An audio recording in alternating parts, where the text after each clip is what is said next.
Oke, Bapak Ibu sekalian, ini sekedar pengantar dari apa ini moderasi beragama yang akan kita masuki ya. Jadi paham dulu. Jadi kita bukan moderasi agama, tapi adalah moderasi beragama ya. Oke, sekarang kita coba tentang moderasi beragama sebagai moderasi kerukunan antarumat beragama. Di sini mengapa kita perlu moderasi beragama? Ya kan? Kalau kita melihat keadaan negara kita Indonesia, negara kita adalah negara yang saya sebutkan tadi, negara yang sangat heterogen, negara yang sangat beragam. Dari sisi apapun kita sangat beragam. Jika dibandingkan dengan negara-negara lain di Eropa, di Barat, Indonesia jauh lebih heterogen, ya kan? Maka untuk itu memang sangat penting kita memiliki toleransi ini maksudnya toleransi perlu toleransi kita di sini nih, karena keragaman itu, ya kan? Sangat perlu bagi tantangan bagi kita. Itu saya bilang ketika kita dalam perbedaan ini sebenarnya bukan menghilangkan perbedaan, tapi mencari titik temu. Jadi jangan kita sampai karena perbedaan ini menjadi pecah belah, kan kayak gitu ya. Kemudian dinamika kehidupan saat ini, kita lihat banyak orang memunculkan paham-paham yang berlebihan, itu ekstrem itu, yang seharusnya semua ajaran agama memanusiakan manusia, tetapi sekarang banyak justru ada ustadz, ada pendeta datang ke daerah justru dipersekusi. Iya kan? Itu berarti bukan memanusiakan manusia kan? Itu benar-benar Pak Kiai, Pak Ustadz, pendeta dibuat begitu. Pun lagi dari sisi yang lain, banyak pada posisi-posisi yang seharusnya kita saling menghargai dalam perbedaan itu, justru yang dimunculkan itu asal berbeda dianggap musuh atau lawan gitu loh. Sehingga apa yang terjadi? Kacau kan? Nah, oleh karena itu kita harus meningkatkan yang namanya toleransi itu. Kemudian Bapak Ibu sekalian, apa itu moderasi beragama? Tadi sudah disebutkan secara di awal-awal. Moderasi beragama itu adalah pandangan dan sikap, ya, pandangan, cara pandang kita, sikap kita, praktek beragama kita dalam kehidupan bersama. Bagaimana supaya seimbang, ya kan, antara pengamalan agama dan juga penghormatan kepada orang lain. Ini kadang kita ini kan kecenderungan ini tadi tidak bisa menerima perbedaan. Jadi kita harus belajar untuk melapangkan dada kita sehingga semua itu bisa masuk keragaman yang ada. Apalagi sekarang ini negara kita ini kan yang diatur sudah berdasarkan undang-undang. Kalau di pasal 29 Undang-Undang 1945 itu jelas tentang bagaimana melaksanakan tentang beragama ini. Ini menunjukkan bahwa sudah ada kebebasan, tidak lagi komunitas-komunitas tertentu berada di tempat tertentu. Contoh, coba lihat di sekitar kita, di dalam hidup itu, tetangga-tetangganya. Apakah semua Bugis di situ kalau kamu orang Bugis? Kalau di kamu beragama Islam, apakah kalau di kiri Islam, di kanan Islam, di belakang Islam, semua Islam? Tidak kan? Sekarang itu sudah beragam. Karena memang udah zamannya seperti itu. Berbeda zaman dulu. Kalau zaman dulu orang bilang itu ada istilah orang darat, orang laut. Orang Dayak dengan orang Melayu itu. Jadi kalau orang Melayu itu disebut orang laut. Karena dulu penyebaran agama itu melalui sungai. Ketika datang orang menyebarkan agama itu yang tidak mau beragama Islam, dia melarikan diri ke darat gitu. Itu sebutan aja. Jadi orang darat katanya. Itu zaman dulu. Kalau sekarang sudah tidak seperti itu. Oleh karena itu toleransi ini harus benar-benar bisa kita praktekkan di dalam kehidupan kita. Karena keragaman yang ada bukan hanya kepercayaan kita, tetapi ada istiadatnya juga. Makanya saya sering mencontohkan orang yang tidak toleran itu ketika suku tertentu melakukan kegiatan adat sukunya di samping rumah kita, tetangga kita ya kan di sebelah rumah kita. Kita kira-kira bolehkan atau larang kan gitu? Ada orang yang membolehkan, ada orang yang melarang. Membolehkan bukan berarti karena kita mempercayai kepercayaan itu, tidak. Tapi ini adalah rasa toleran. Ini kadang orang berpikirnya jauh, terlalu jauh. Seolah kita hadir pun di situ, wah kita udah sama kepercayaan dia itu gitu. Padahal itu adalah toleransi yang kita kedepankan. Bapak Ibu sekalian yang saya hormati, di sini mengapa moderasi beragama? Karena maju mas. Di moderasi beragama, cari pak saya kembali ke situ tadi. Jadi definisi dari moderasi beragama tadi adalah merupakan cara pandang, sikap, praktek beragama dalam kehidupan bersama yang seimbang antara pengamalan agama sendiri dan penghormatan kepada orang lain. Jadi ini sangat penting. Jadi tadi kita di pendahuluan tadi kita sebutkan kenapa bisa terjadi keragaman itu. Jadi cara pandang, sikap kita dalam praktek beragama kita itu. Karena memang kita pasti berbeda-beda. Ada yang ekstrim. Nah, karena ada ekstrim itulah sebenarnya maka perlu moderasi beragama itu. Ada orang yang berlebih-lebihan sikapnya, nah, kan berlebih-lebihan. Maka sangat perlu adanya moderasi ditarik di tengah supaya tidak ekstrem, supaya tidak berlebih-lebihan. Jadi moderasi beragama ini bukan untuk mendangkalkan agama. Banyak orang dulu menganggap itu yang saya bilang tadi, habislah kita nih dengan moderasi beragama yang seolah-olah ada mempersamakan semua agama. Jadi kalau hari Jumat nanti orang Kristen, Katolik, Hindu, Buddha, Konghucu boleh ikut sholat Jumat, salah paham, pikirannya begitu. Nanti kalau hari Minggu kita nanti ikut ke gereja, ikut ke wihara. Nah, ya. Ini orang yang tidak membaca literasi secara utuh, secara banyak itu. Jadi dia terjemahan dia sendiri. Bahwa moderasi beragama itu seolah mempersamakan. Tidak. Itu ada batasan-batasan yang harus kita pahami di dalam moderasi beragama itu. Jadi Bapak Ibu sekalian, di dalam moderasi beragama ini sekali lagi bukan untuk mempersamakan atau mempersatukan semuanya, tidak, tapi justru bagaimana mencari titik temu antara yang berbeda-beda tersebut. Bapak Ibu sekalian yang saya hormati, di sini tadi sudah disebutkan mengapa moderasi beragama itu penting. Jadi sebenarnya intinya adalah mencegah ekstremis tadi itu, sikap yang berlebih-lebihan dan radikal. Akhirnya akan mengarah kepada kekerasan, kan kayak gitu. Jadi ini yang akan kita hindari supaya tidak terjadi kekerasan, kericuhan dan lain sebagainya. Karena Bapak Ibu sekalian, apalagi faktor agama ini menjadi faktor yang lebih sulit untuk kita selesaikan ketika sudah ranahnya agama. Kita tentu punya pengalaman, walaupun tidak agama tapi digiring-giring ke agama. Seperti zaman dulu di Poso, pokoknya itu kan bukan agama tapi digiring seolah agama.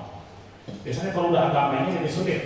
Kalau adat itu lebih mudah, tokoh adatnya datang selesai, itu berkumpul mereka musyawarah itu selesai. Tapi kalau agama ini karena fanatik itu muncul lebih besar dibanding secara adat itu, luar biasa. Fanatik beragama itu pasti gitu. Dia tidak pernah sholat pun, tidak pernah ke gereja pun, kalau dijelek-jelekin ajaran agama dia, itu marah itu, luar biasa, ya kan? Walaupun tak pernah sholat ya, sholatnya banyak Idul Fitri doang gitu, nah, kan? Tapi jangan kau hina itu agama dia, apalagi Al-Qur'annya dirobek, dibakar, nah itu umpamanya. Agama lain juga sama, ada namanya fanatis buta itu, dia walaupun tidak pelaksana ibadah yang baik, tapi jangan, ini namanya fanatis. Dan ini akan menjadi kelebihan. Nah, Bapak Ibu sekalian, sikap moderat ini yang ingin kita tancapkan di hati semua umat yang beragama, sehingga tidak terlalu berlebihan. Nah, gitu. Kemudian mencegah liberalisme. Ya tadi itu, karena kalau udah liberal, bebas gitu, itu cenderung tidak akan memakai dasar norma hukum adat istiadat, berarti menurut dia tidak merugikan orang lain, dia itu anggap tidak ada masalah. Gitu loh, kalau liberal itu kayak gitu. Contoh tadi kumpul kebo itu dia merasa tidak merugikan orang lain. Ini berduanya saling suka, saling oke, berkumpul berdua gitu, tanpa nikah. Kan gitu. Jadi ini hal-hal yang seharusnya kita perantas ini tidak terjadi sikap-sikap ekstremis yang juga terjadi liberalis kepada pemeluk agama. Kemudian dengan moderasi beragama ini sebenarnya akan memperkokoh kerukunan, menjaga harmonisasi internal beragama, antar umat beragama dan umat beragama dengan pemerintah. Yang kita kenal itu kerukunan ya, 3 kerukunan. Jadi rukun dulu internal umat beragama secara agama. Islam dalam internal Islam itu rukun, Kristen dalam internal Kristen itu rukun, Buddha rukun. Tapi yang kedua, bagaimana kita bisa rukun internal kita ini kepada umat yang lain. Islam dengan Kristen, Islam dengan Katolik, Islam dengan Hindu, Buddha, Konghucu harus rukun. Nah kalau udah rukun itu, baru yang ketiga, bagaimana kita rukun juga dengan pemerintah. Jadi ini namanya kerukunan. Ini konsep yang sudah sangat lama ini sebenarnya ini. Dulu zaman kita, kalau orang-orang yang seumur saya itu dulu ada pendidikan kalau masuk SMA P4 banyak 40 jam, kalau masuk S1 pola 100 jam. Itu P4 tuh, pedoman penghayatan pengamalan Pancasila. Nah, kan gitu ya. Itu sangat bagus sebenarnya ya. Tapi sekarang sudah tidak ada itu. Kemudian Bapak Ibu sekalian, fondasi moderasi beragama ini sebenarnya tidak hanya di umat Islam aja, di agama lain pun ada konsep-konsep moderasi beragama itu ada. Cuma saya kebetulan tidak mencari itu di sini. Jadi dalam Islam tentu dasarnya adalah Al-Quran dan juga Al-Hadis. Itu fondasi-fondasi beragama itu ada. Banyak, sengaja pun banyak. Bagaimana kita supaya bisa menghargai, menghormati orang lain. Di agama lain, makanya kalau di Inggris itu ada namanya itu konsep cinta kasih kan? Siapa yang Kristen saya? Ada kan konsep cinta kasih ya Pak ya? Ada itu. Ya kan? Di Buddha juga ada, di Katolik juga ada. Jadi semua agama, makanya saya bilang, makanya kita tidak boleh mengatasnamakan agama. Itu adalah oknum. Ini kadang kita yang salah personal, tapi kita sebutkan nama umumnya. Kalau ada orang Islam yang jahat itu, pada oknum ini, apa yang disebut? Itulah Islam itu. Nah itu kan semuanya itu sebutan tuh. Nanti kalau ada orang Kristen, itulah Kristen itu. Padahal oknum Mbak, namanya si Andi umpamanya. Cuma si Andi doang Mbak yang melakukan itu. Tapi disebutkan itu secara umum tuh, itulah Kristen. Sama dengan suku, itulah orang Dayak itu kan, itulah orang Jawa itu, itulah orang Madura itu. Padahal cuma orangnya bukan sukunya. Ini yang harus kita biasakan. Jangan kita menjustis hal-hal yang partikular menjadi umum atau universal gitu. Inilah kadang yang menarik-narik terjadi gejolak gitu loh. Nah, iyalah. Masa dibilang itulah orang Batak gitu, padahal cuma saya sendiri yang ngomong yang seperti itu, yang Batak lain kagak. Ya tersinggunglah Batak yang lain tuh. Kayak gitu. Coba sebut aja lah popohan tuh, itu aja selesai kan. Nah, kita nih membiasakan nih. Ini pemicu yang kita tidak sadar, hal-hal yang sangat sepele, ya kan? Maka kita biasakan lah, jangan memancing di air keruh katanya. Nanti dapatnya ikan lele bola tuh. Ada tanduknya kiri kanan, lukailah ya. Nah, oke. Kemudian mengenal prinsip moderasi beragama. Ini sebenarnya bahasa agama Islam, tapi ini berlaku untuk semua agama. Keseimbangan, tawazun itu kan keseimbangan. Makanya konsepnya itu mengarah ke tengah tadi itu, ditarik ke tengah itu, tawazun, keseimbangan, ya kan? Jadi keseimbangan dalam beragama baik antara dalil naqli maupun dalil akli. Artinya kesesuaian antara kitab masing-masing dan juga akal pikiran. Makanya sebutkan agama itu harus masuk akal. Orang kan bilang begitu tuh, agama itu harus masuk akal. Kalau tidak masuk akal itu bukan agama. Artinya ajaran agama itu bisa dilogikakan gitu loh, bisa dilogikakan, masuk dia di akal. Jadi agama itu seperti itu. Jadi prinsip berdasar agama adalah tawazun, membawa keseimbangan, menciptakan keseimbangan antara beragama baik dalil naklinya dengan dalil aklinya, keseimbangan antara hak dan kewajiban, keseimbangan. Jadi kita membawa keseimbangan, bagus ya. Kemudian selanjutnya tawasul, berada di tengah-tengah, jalan moderat. Ini tidak seperti wasit. Kalau dari olahraga itu kan ada wasit ya. Wasit itu, iya tawasul itu. Jadi dia tidak memihak kepada dua tim. Kalau dia berpihak kepada tim sebelah, iya penghasut namanya itu. Jadi harus ada di tengah-tengah gitu. Jadi berada di posisi tengah, tidak condong ke kanan dan juga tidak condong ke kiri, ya kan? Jadi tidak kaku ya, tidak kaku dalam bersikap. Sikapnya itu, jadi bukan kalau kaku itu ditujukan ke orang Kristen. Orang Islam juga kafir menurut orang Kristen karena ingkar dengan Injil kan gitu. Iya kan? Cuma di Indonesia karena bahasa ini tidak terbiasa, jadi salah paham. Ini juga bisa menjadi masalah. Jadi arti kafir itu adalah ingkar. Jadi orang Islam ini kafir bagi orang Kristen, orang Kristen kafir bagi orang Islam karena ingkar dengan Al-Quran. Orang Islam ingkar dengan Injil, maka kafir kan? Tapi tidak biasa.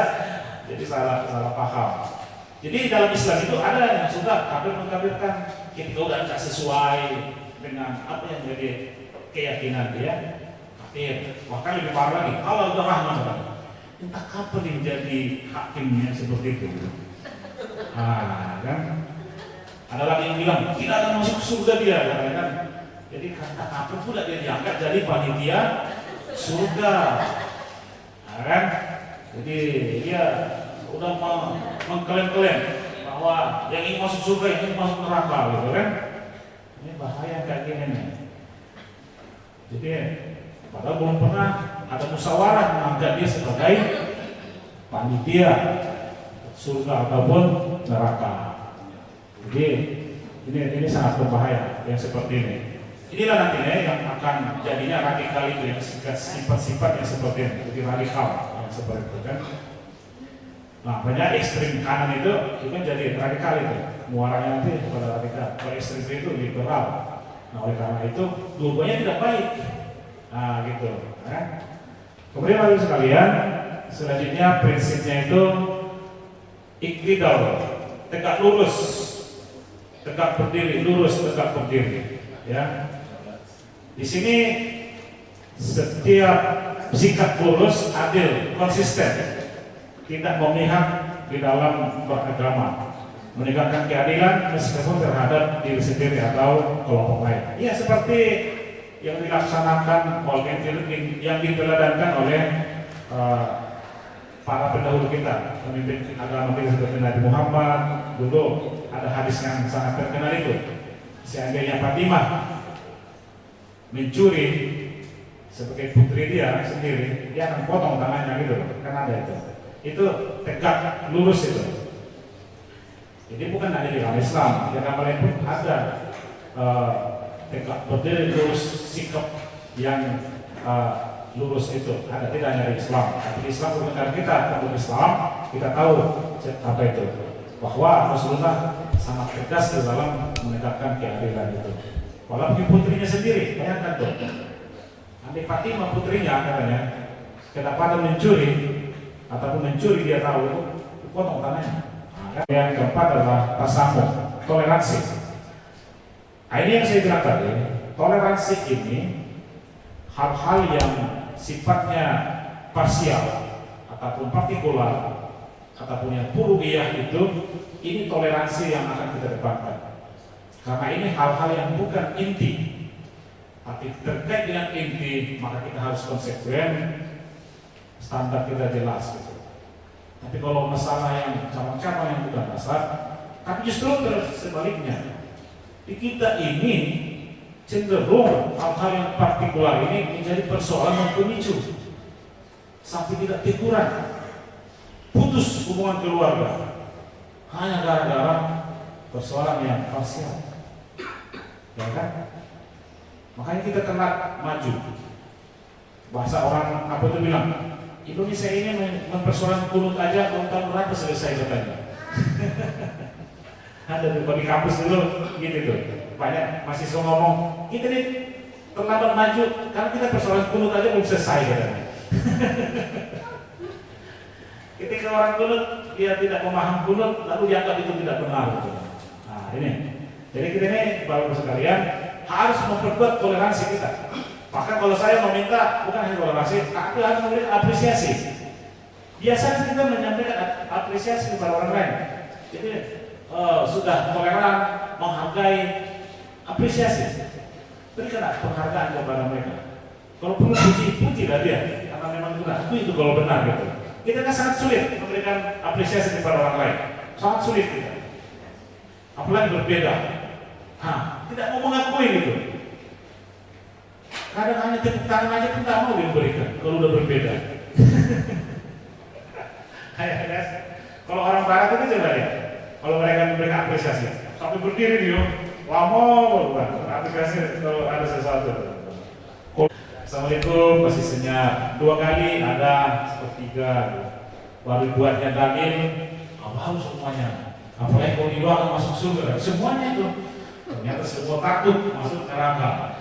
Tidak ada yang berani masuk neraka. Begitu dibiarkan, siapa yang menjawab salah saya doakan masuk surga. Itu semuanya itu. Iya kan? Benar ya? Iya, kayak gitu lah kira-kira. Kemudian baru sekalian, kekerasan ras beragama dalam umat beragama itu menyikapi perbedaan pandangan agama. Tadi yang saya sebutkan itu. Jadi kita harus ikhlas menerima perbedaan karena memang ini adalah merupakan keinginan Tuhan, bukan keinginan kita. Itu sudah merupakan takdir daripada Allah, Tuhan yang Maha Kuasa. Kenapa kita harus berusaha untuk mempersatukan? Tidak akan mungkin. Dan perlu kita ketahui bahwa kita sendiri aja sebagai pejabat umpamanya atau sebagai kepala keluarga, sebagai pimpinan apapun, jangan berharap kita disukai oleh orang semua. Itu tidak akan mungkin. Saya di kantor saya bilang, saya tahu kok tidak akan semua suka dengan saya, gitu kan. Tapi ketika itu sudah kesepakatan, sudah kebijakan, harus dilaksanakan. Bukan karena mereka setuju. Kan gitu. Ini kadang motor, mau 280 juta, mau semuanya mau sama dengan dia, itu tidak bisa. Itu udah sunnatullah itu. Ada namanya pro dan kontra. Kita harus siap menerima perbedaan itu. Iya.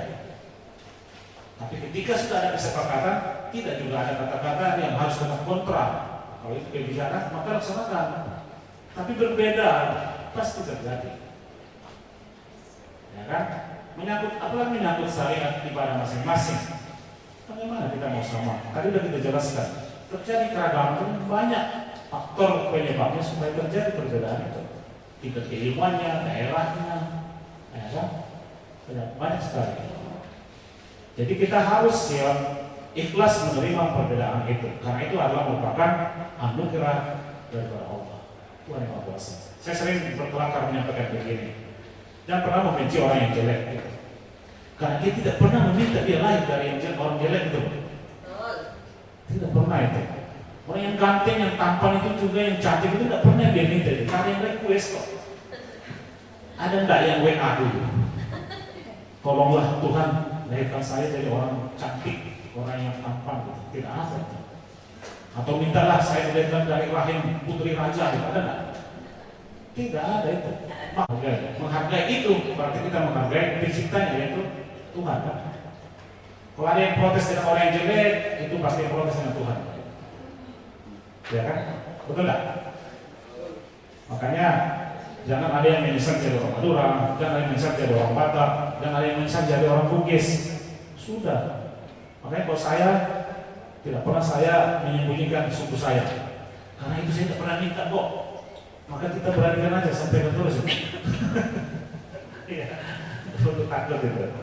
Ya. Kemudian tadabbur dan tabayyun, mencari kebenaran dengan mengkaji dalil dan tidak mudah. Ini memang tidak, jangan mudah menyalahkan orang gitu. Ya kan? Jangan mudah menyalahkan orang. Karena kebenaran itu kita sama-sama mencari kebenaran. Kebenaran yang mutlak itu hanya milik Tuhan.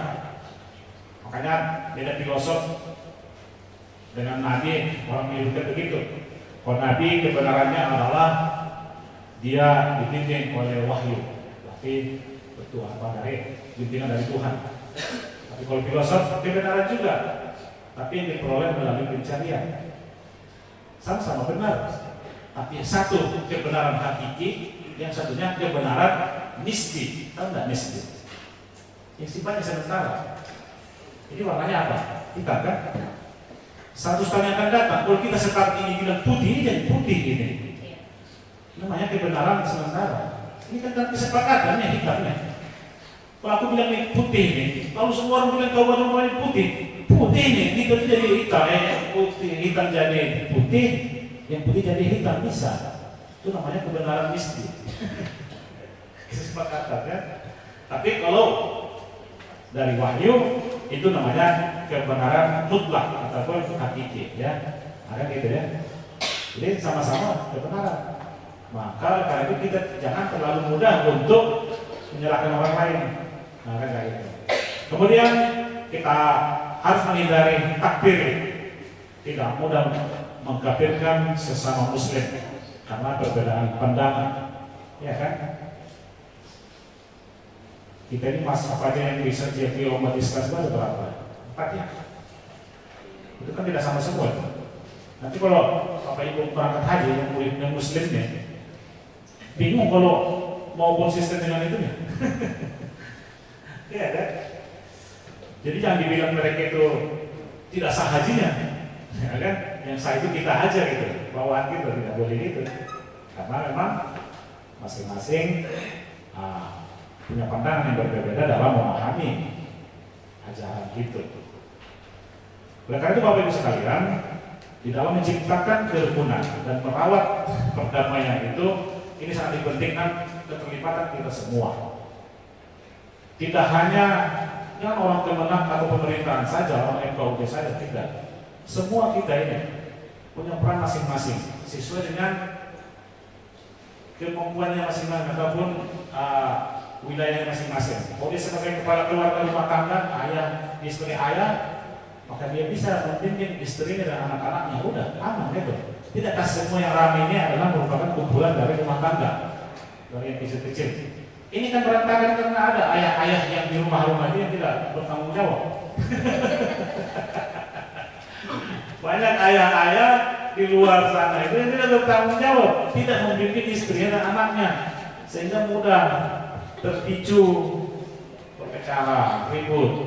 Kalau masing-masing ayah ini mengamankan keluarganya masing-masing, walaupun hanya 3 orang di situ, kan berarti aman 100% tuh. Kan nggak gitu ya? Jadi salah ayah-ayah ini. Ya, jadi sangat perlu peran tokoh agama, sangat perlu perannya. Jadi kita ini jangan kita merasa tidak penting gitu ini, sangat penting. Sama kalau pilpres, pilkada, tokoh itu satu aja suaranya. Tapi kan kalau pengaruh dia bisa dibuat, kan kayak gitu. Tokoh itu makanya diminta peran tokoh itu, apalagi yang memiliki tokoh-tokoh yang memiliki aktivitas-aktivitas kemasyarakatan. ya kan? Suaranya cuma satu, tapi dia bilang saya dukungnya ini, maka ikut banyak itu, ribuan ikut. Betul tak? Jadi banyak orang tuh, suara saya itu tidak mempengaruhi. Betul, hanya satu sih tidak mungkin terlalu banyak pengaruh, tapi terpengaruh tetap. Tapi kalau ente dilihat orang mendukung ini, maka banyak yang ikut, itu masalahnya gitu. Nah, makanya tokoh-tokoh ini bagaimana untuk membawa ke arah yang benar. Makanya kalau tokohnya nyeleweng, tidak sesuai ajaran, maka banyak yang nyeleweng. Hebatnya lagi, masyarakat nih, ada orang mengaku Tuhan aja masih ada yang percaya. Jangankan ngaku Nabi, ngaku Tuhan Pak, masih ada yang percaya, ada pengikutnya. Kan? Apalagi Nabi, ini banyak Nabi pun jangan ada pada saat kemarin. Haji Mukidi, Nabi Mukidi di mana? Jadi bapak sekalian, kita ini harus melaksanakan peran kita masing-masing. Bapak sekalian, perlu juga saya sampaikan bahwa moderasi beragama ini saya ulangi lagi, saya tekankan, ini bukan untuk mempersamakan semuanya, tapi justru untuk memperkuat perbedaan itu menjadi kekuatan.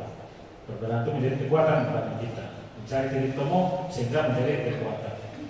Kemudian tidak untuk mempersamakan dalam pelaksanaan ibadah. Moderasi kita ada batas-batasnya.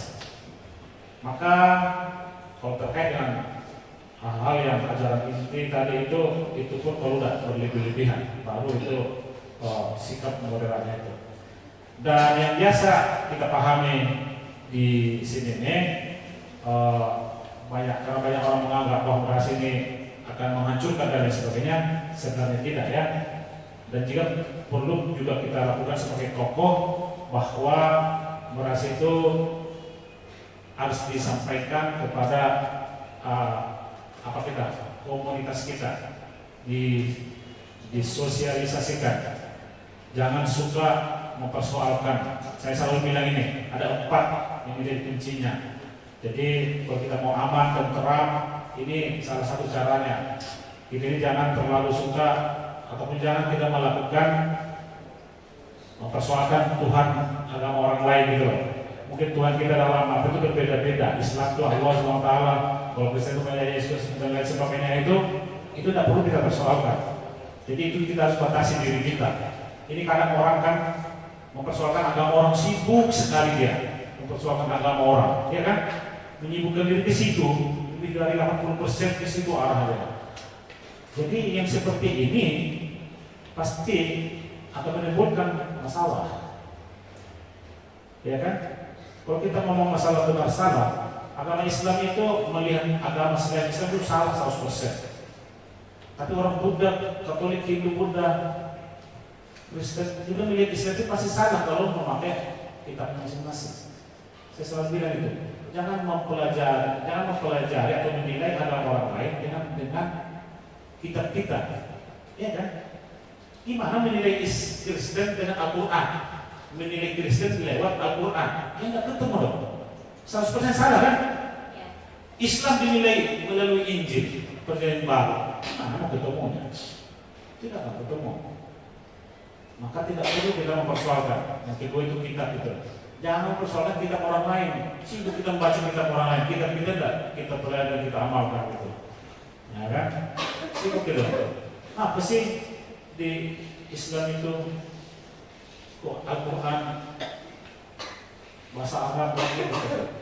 Loh, yang itu bahasa apa rupanya? Bahasa manusia juga kan? Yang kedua, yang ketiga, jangan mempersoalkan tentang ritual orang lain, ibadahnya. Ini mohon maaf ya, yang non Islam itu sering ngolok-ngolok Islam. Kenapa sih Islam itu sholat 5 kali 1 hari 1 malam? Mungkin mungkin katanya sujud, rukuk, berdiri lagi. Nah, gitu kan? Itu kan memanaskan situasi itu kalau ada kalimat-kalimat seperti itu. Betul tak? Karena kita itu menyampaikan informasi ataupun secara verbal itu kadang lebih sakit lagi loh. daripada kekerasan langsung gitu, bahasa-bahasa gitu. Sama dengan ini, maaf nih, ini yang penyuluh yang ikut-ikutan lah ya. Jadi suka bilang kalau orang Islam yang ke Islam itu bilang apa? Katrun kan? Betul nggak? Dasar katrun, apa katrun? Katrun itu kadal turun. Itu memicu, serba itu memicu. Kenapa? Karena kita masing-masing agama, penganut agama pasti akan mencari kelemahan masing-masing untuk diperbalkan, betul kan? Jadi tiap hari kita sibuk di situ, sibuk di komentar-komentar, mencari kejelekan agama lain. Nah, sebagai penyuluh ini disampaikan kepada masyarakat, hilangkan sikap yang seperti itu, hilangkan. Jangan suka menghina orang lain dengan kalimat-kalimat apalagi terkait dengan beragama. Itu sangat runyam nanti ujungnya. Gitu ya. Banyak itu. Orang Islam juga gampang kok mau cari kelemahan. Orang Kristen juga gampang kok mencari Hindu punya namanya juga kejelekan. Sangat mudah untuk mencari. Kejelekan sangat mudah. Jadi kita hilangkan itu. Jangan memakai istilah-istilah membuat sakit hati mudah dalam perbedaan agama itu. Ya kan? Jadi secara ritual kita harus persoalkan. Kenapa sih agama Kristen itu kok nyanyi-nyanyi aja di gereja setiap hari Minggu? Kenapa sekolah agama Hindu itu kok pakai dupa begini? Banyak gitu kan? Kenapa sih? Kenapa? Kok kenapa ini pikirkan itu adalah orang lain gitu? Seharusnya kita yang tidak pikirkan. Kenapa sih kita tidak menjadi orang yang sangat taat ya gitu? Makanya gitu. Ini kita terlalu banyak memikirkan orang lain. Dan jangan kita pernah terlalu besar-besar itu memikirkan nabinya orang lain. Kenapa sih kalau Islam nabinya Rasul lalu menceritakan tentang Rasulullah Muhammad, dibilang Muhammad macam-macam. Nanti kita orang Islam akan melihat agama lain. Kenapa sih ini yang membawa ajaran agama ini kok begini kan gitu kan? Jadi ada 4 hal itu kalau kita bisa menjaga insya Allah akan lebih terterang. Dia merupakan pertama kitabnya, kemudian nabinya atau rasulnya, kemudian ritualnya dan juga Tuhannya. Itu cukup kita personal, kita memahami itu masing-masing kita punya. Insya Allah aman nih. Tokoh-tokoh agama ini, para penyuluh ini, kita dituntut untuk itu supaya memberikan penerangan, penjelasan kepada masyarakat konstituen kita. Di politik konstituen, pokoknya komunitas kita lah.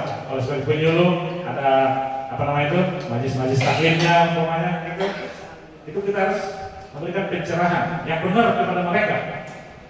Jadi kita harus melakukan yang semestinya, bukan yang biasanya. Yang semestinya berarti mengacu kepada kita masing-masing. Kan gitu. Ini kadang biasanya Pak, yang pakai biasanya, yang seharusnya lo gitu. Kan gitu. Oke, Bapak Ibu sekalian yang saya hormati, ini memang sangat perlu itu kita lakukan. Untuk itu kita harus saling menghormati, saling menghargai, dan bila perlu memang kita harus saling memberikan apresiasi. Dan perlu kita ketahui bahwa dialog apapun namanya itu sangat penting, karena semakin sering kita berdialog maka semakin paham kita tentang orang lain. Ini banyak kan karena miss pemahaman, miss komunikasi, miss yang lain-lainnya. Lalu tudingan-tudingan yang terjadi. Begitu dia masuk, oh ternyata begini yang mereka ya. Nyesal aku dulu ngomong begini, udah lewat gitu. Sama yang saya nih, saya banyak sekali di kantor pegawai-pegawai dengan agama itu salah paham dengan saya. Karena pikirannya saya marah terus gitu. Memang karena bahasa saya kayak gini kan, orang Batak kan. Ternyata ketika udah lama bergaul, banyak perempuan itu tidak seperti yang saya duga ya. Maka dia kata, artinya sangat perlu kita untuk memahami, maka berdialog ini saling mendengarkan, saling memahami, sehingga apa namanya itu, yang biasa salah paham selama ini kan hilang dari diri kita, betul nggak? Kan kayak gitu. Makanya dialog itu untuk saling mendengarkan. Oke, saya kira sampai di sini aja dulu yang disampaikan. Nanti kita lanjutkan dengan dialog. Saya kan targetnya kan jam 12 katanya, makanya saya ini sebenarnya masih ada, tapi karena kita targetnya jam 12 katanya, saya cukupkan dulu di sini penyampaian informasinya. Silakan kita lanjutkan dengan berdialog. Terima kasih. Mohon maaf. Wassalamualaikum warahmatullahi wabarakatuh.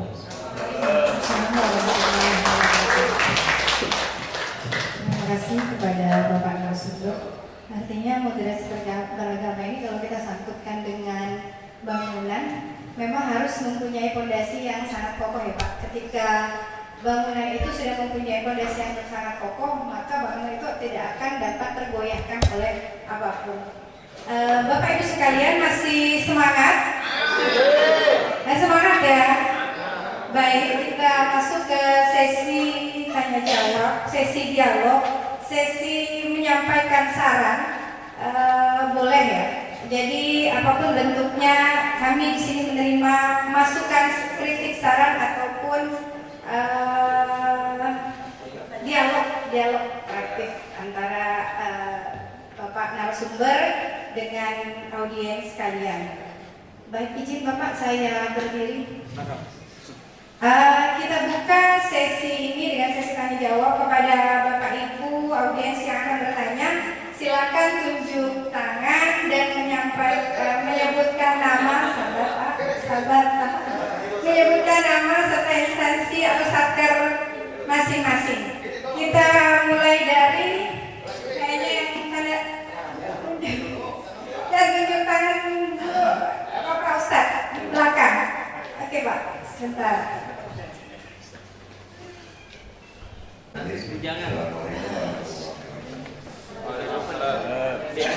Bapak narasumber yang sama-sama kita hormati.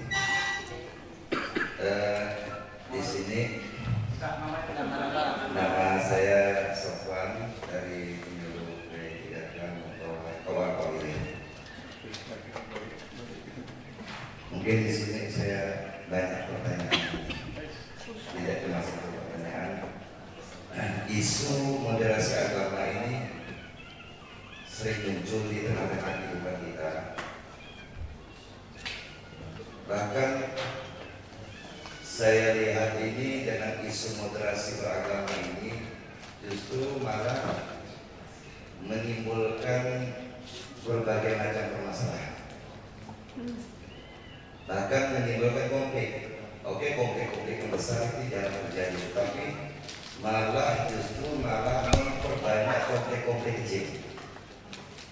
Nah, jadi ada sebagian orang ya yang beranggapan bahwasanya dengan ada moderasi agama ini maka tidak sejalan dengan norma mainstream ataupun sebagai pandangan yang lebih progresif, sehingga memaksakan adanya yang namanya keseimbangan atau keseragaman beragama.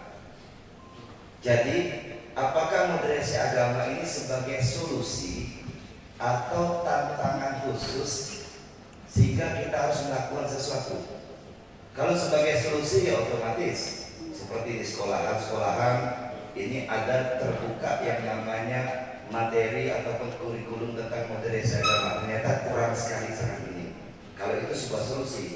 Kalau itu sebuah solusi, otomatis media-media yang memicu konflik antar umat beragama ini ditutup, seperti TikTok dan sebagainya.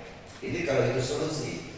Kalau itu sebuah tantangan, apa yang harus kita lakukan? Jadi pertanyaan garis besarnya itu, apakah moderasi beragama ini adalah sebuah solusi atau sebuah tantangan?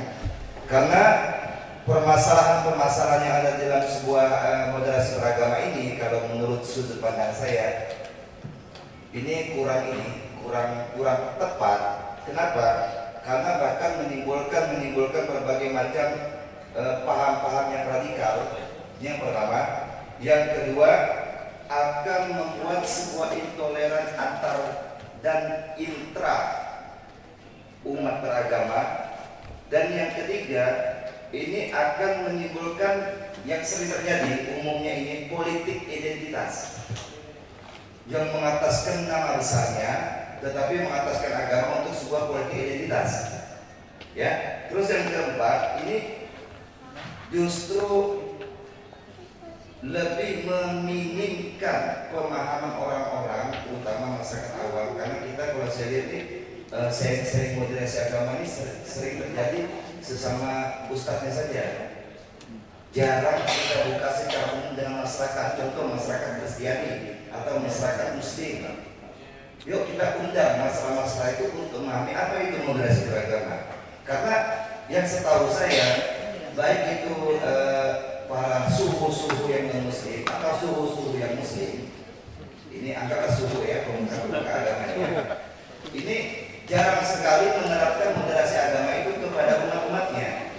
Justru malah membangkitkan gelora amarah. Nah, terus selanjutnya lagi yang saya Bu, ini biar puas saya bertanya. Mohon dipersingkat. Nah, terus yang terakhir pertanyaannya. Mohon kawan-kawan ini dipahami pentingnya atau tidak moderasi agama ini dalam kehidupan kita bernegara. Ya, kalau saya masih 50-50, ya, bisa dibilang penting, bisa dibilang tidak, karena memicu konflik-konflik kecil. Terus yang terpenting lagi ini, di dalam moderasi agama ini apakah ada yang namanya proteksi hak konstitusional? Kenapa? Proteksi hak konstitusional ini dalam moderasi agama menekankan harmonisasi sosial, tetapi tidak menekankan perlindungan hak konstitusional warga negara. Itu yang menjadi pandangan saya. Sekian. Jadi solusi atau sebuah tantangan yang namanya moderasi agama. Sekian. Assalamualaikum warahmatullahi wabarakatuh.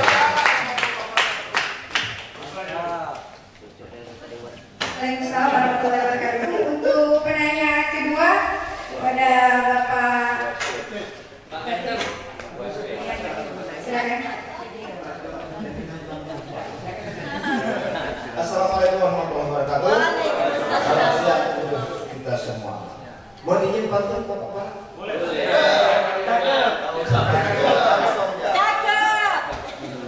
Pantun Pak Wan. Bukan kampak, seorang kampak. Kampak untuk membelah kayu di sawah. Bukan batak sebatang batak. Ini Pak Tuhan Bapak kita semua punya agama dapat membawa. Saya bertanya, cuma di awal Mei Juni itu kami di KUA mendapat penyuluh P3K dari berbagai agama. Jadi minta terima kasih. Kami dapat agama Buddha. Karena memang di Pinjung sangat banyak. Jadi terima kasih atas kirimannya Pak. Karena kalau di Pinjung itu kadang-kadang datang ke KUA yang China sedang kan. Nah Pak, kami juga mau nikah kemana? Kan? Kami sudah nikah sekian tahun, tapi kami tidak punya akte nikah. Nah, sekarang insya Allah nanti ada solusi nih Mbak yang dari sini. Jadi solusi saya hanya ada kebetulan Pak penyerah Buddha itu Mbak Tri kawan, jadi hanya ke sana solusinya ke Mbak Tri. Ada juga yang dari Kristen juga, Pak kami sudah lama nikah Pak, sudah punya anak. Gimana Pak, saya tak punya akte nikah juga. Jadi datang ke KUA. Kan di Sungai Pinjong tuh multi agama ada. Jadi sekarang alhamdulillah mungkin dari kawan yang lain juga ada, dari agama lain juga ada. Jadi insya Allah solusi terbaik ada dari Kementerian Agama. Karena kata Pak Menteri kita, kantor agama itu bukan hanya untuk Islam, jadi untuk semua agama. Bahkan dulu almarhum Gus Dur mau diubah Menteri Agama-agama atau Kementerian Agama-agama. Ini itu saja Pak. Terima kasih sudah mengirimkan satu pemilu agama muda untuk kegiatan sungai ini.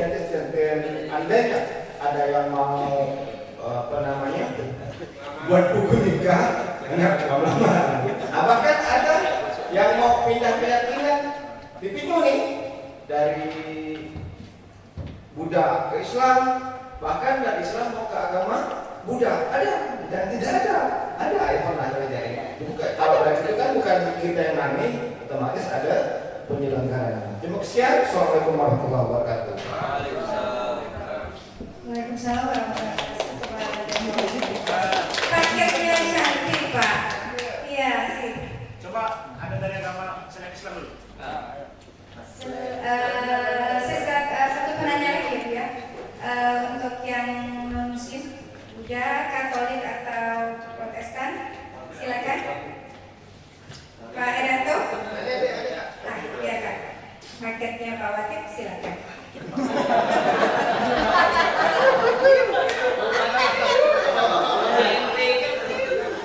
Ya sebelumnya terima kasih atas kesempatannya Ibu. Yang saya hormati Bapak Kepala Kantor Kementerian Agama Kabupaten Mempawah dan Bapak Kasih Penyelenggara. Saya ingin bertanya Pak. Ya, perkenalkan nama saya Yanita Sidi Purnami. Status penyelenggaraan Pemilu Agama Buddha di KUA Kecamatan Sungai Dino.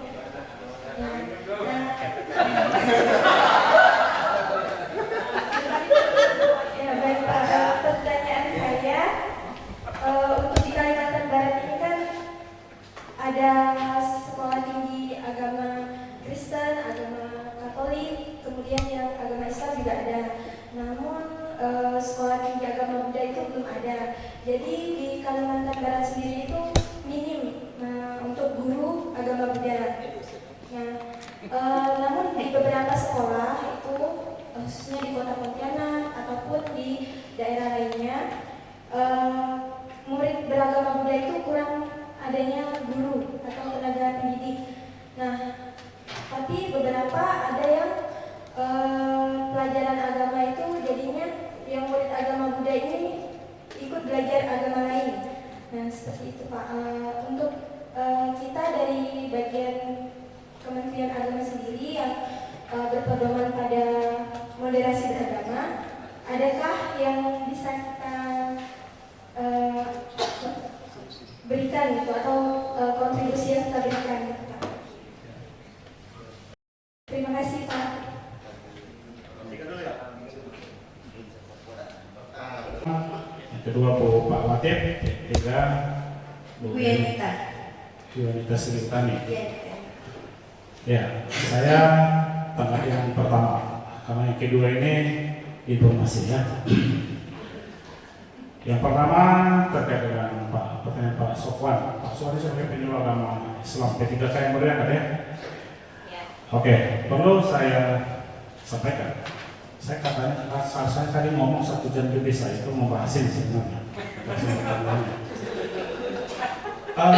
Pertanyaan ini kan, apakah di pengantar dia tadi bahwa moderasi beragama ini seolah-olah bukan sesuatu yang baik begitulah, baik pendapat dia secara pribadi maupun menurut dia dilihat di luar sana. Kemudian muncul pertanyaannya, ini solusi atau tantangan? Ini adalah solusi sekaligus tantangan. Kenapa solusi? Karena konsep moderasi beragama itu saya bilang tadi dari awal, ini bukan mempersempit bagi pemeluk agama untuk melaksanakan ajaran agamanya. Justru di sini memberikan peluang kepada mereka masing-masing penganut agama untuk melaksanakan sesuai dengan ajarannya. Karena moderasi beragama ini terusannya ke bawah itu tingkatannya adalah toleransi. Di sini meningkatkan toleransi. Kalau moderasi beragama tadi adalah bagaimana kita bagi penganut yang memiliki sikap ekstremis ataupun yang berlebih-lebih dalam inti ajaran agamanya itu supaya kita tarik ke tengah. Inilah konsep moderasi beragama ini. Contoh, banyak orang membawa atas nama agama lalu melakukan perbuatan yang tidak baik. Contoh, merusak rumah ibadah dengan atas nama Allahu Akbar, bakar itu gereja, bakar itu masjid. atas nama agama. Tidak ada agama yang membawa seperti itu. Inti ajaran agama adalah yang membawa kepada kemaslahatan manusia, kebaikan kepada manusia. Makanya terkait dengan keadilan, masalah hukum, masalah kemanusiaan, itu semua agama sepakat itu sesuatu yang harus dimiliki oleh mereka. Tapi ketika mereka memahami ini secara berlebihan atas nama konsep ajaran agama yang pokok ini, menjadi hal-hal yang merusak. Contoh tadi saya sebutkan, manusia seharusnya memanusiakan manusia itu adalah hal yang seharusnya. Semua agama ingin harus memposisikan manusia sebagai manusia.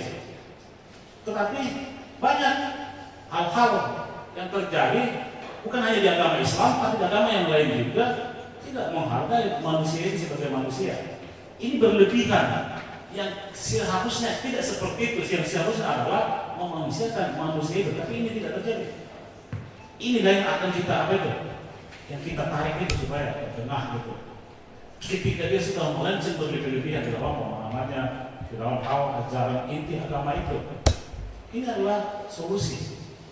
Kalau hal-hal yang partikular, sifatnya yang purwira, cabang-cabang, hal yang kecil-kecil, itu cukup toleransi. Kita harus toleran.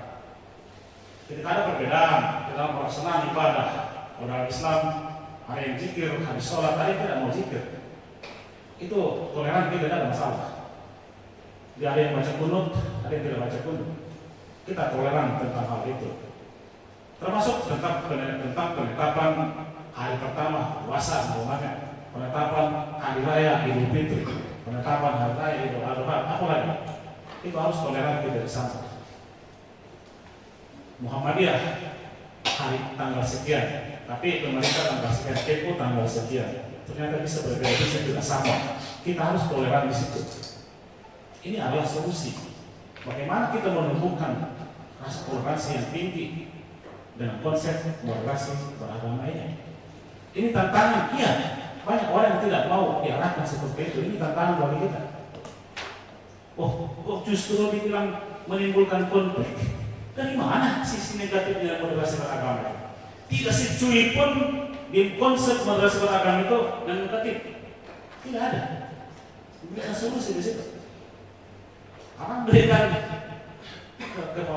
kepahaman yang bagaimana supaya menghargai orang lain, bukan pada hal-hal yang ini kan tadi disebutkan. Ini bukan menyangkut hal yang batin dan yang benar gitu. Bukan itu yang di moderasi ini, bukan. Karena ini menyangkut sikap ini. Makanya itu. Jadi saya justru bingung saya kalau dibilang ini membuat masalah moderasi beragama ini. Dan memang ini tidak juga bisa disalahkan. Karena dulu baru muncul konsep moderasi beragama ini memang banyak salah paham. Karena tidak memahami konsep moderasi beragama itu. Waktu yang saya bilang di awal-awal tadi, hancurlah Indonesia ini. Habislah kita katanya. Pikirannya itu mempersamakan persepsi beragama itu. Kalau nanti hari Jumat, boleh orang Kristen masuk ke masjid pada Jumat. Seolah seperti itu. Tidak, Pak. Ada batasan-batasannya di dalam moderasi beragama itu. Ini bahaya kalau kita menangkap ini justru membuat konflik, menimbulkan masalah gitu. Iya. Tapi kalau dibilang ini tantangan karena konsep moderasi beragama ini, pokoknya kalau lembaga pendidikan belum masuk, seharusnya kurikulumnya ada memang. Ini saya akui. Inilah tantangan kita. Kalau bagaimana moderasi beragama itu membumi secara keseluruhan, maka di semua lembaga-lembaga pendidikan ini seharusnya memang ada kurikulum yang sudah terintegrasi dengan konsep moderasi beragama ini. Perlu diketahui memang sampai sekarang itu KUA itu masih perpanjangan tangan di Masjid Islam. Jadi di sana belum ada mau pernikahan Buddha, belum ada Kristen, belum ada. Tapi arahnya ke sana itu wacana Menteri Agama sudah dari dulu zamannya Pak Yakut sudah ada memang bahwa KUA itu memang mau dijadikan itu sebagai kantor urusan agama, semua agama. Nah, kan kayak gitu. Jadi nanti urusan-urusan semua agama-agama, tapi sekarang belum.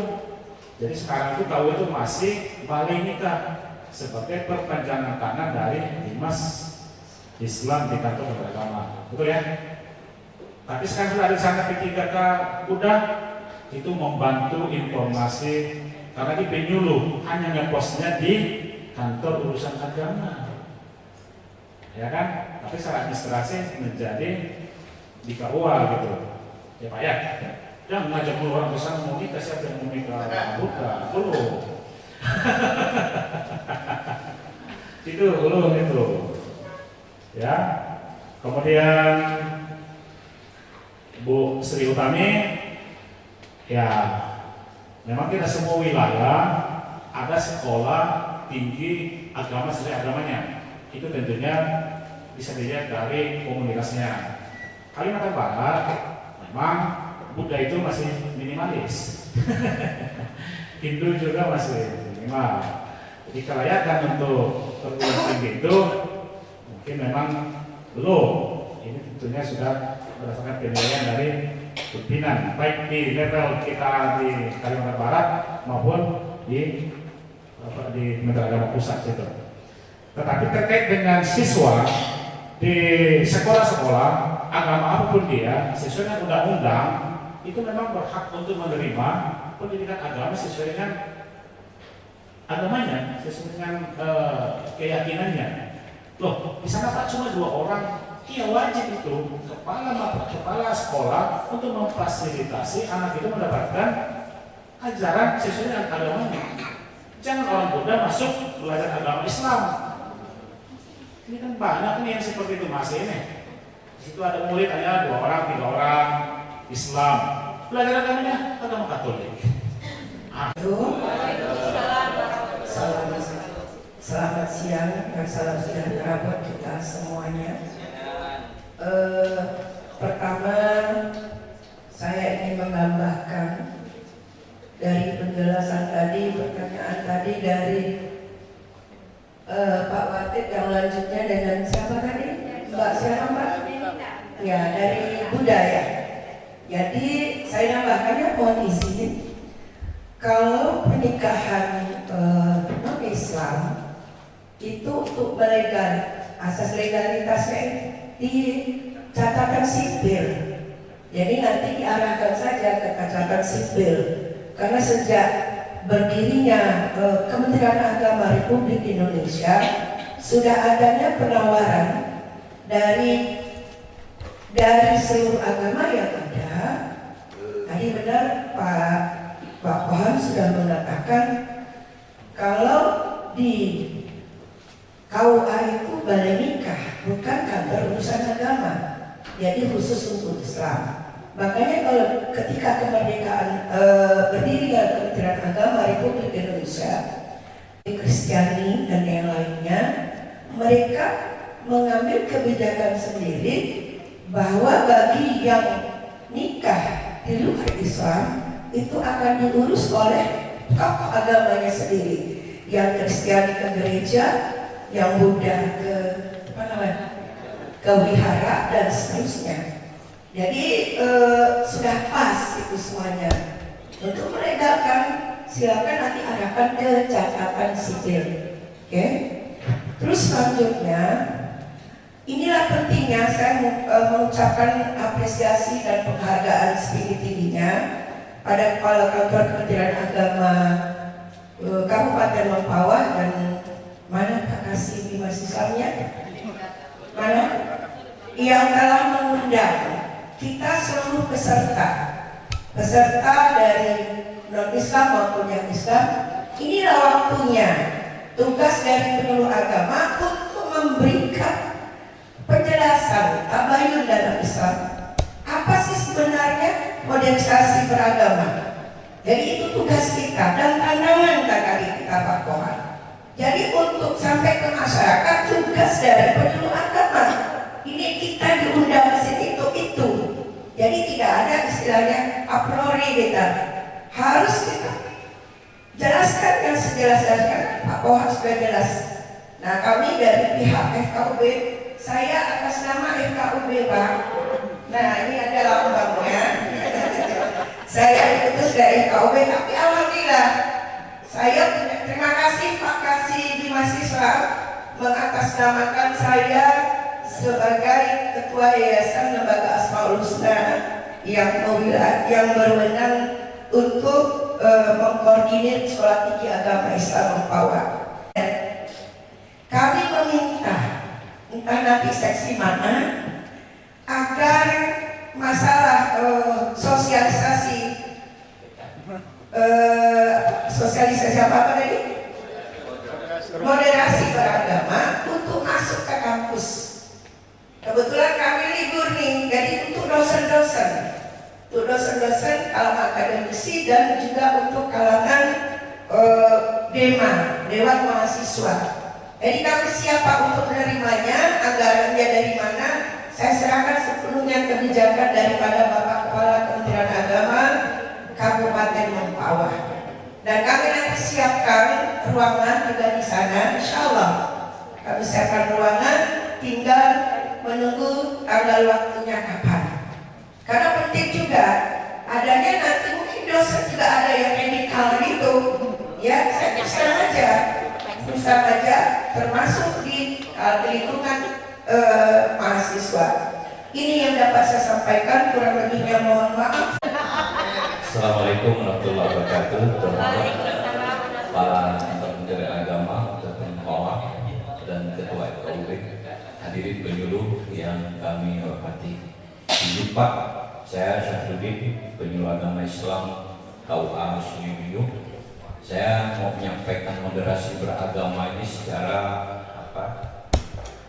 sejarah saja Pak, sebagai bukan menambah materi Bapak, tapi sebagai sebagai pemikiran dan sejarah yang telah terjadi di Kabupaten Mempawah Pak. Dan ini juga yang saya angkat dari nilai-nilai moderasi beragama dalam karya tulis ilmiah saya yang sekarang lagi dinilai untuk PAI Award 2025 ini Pak.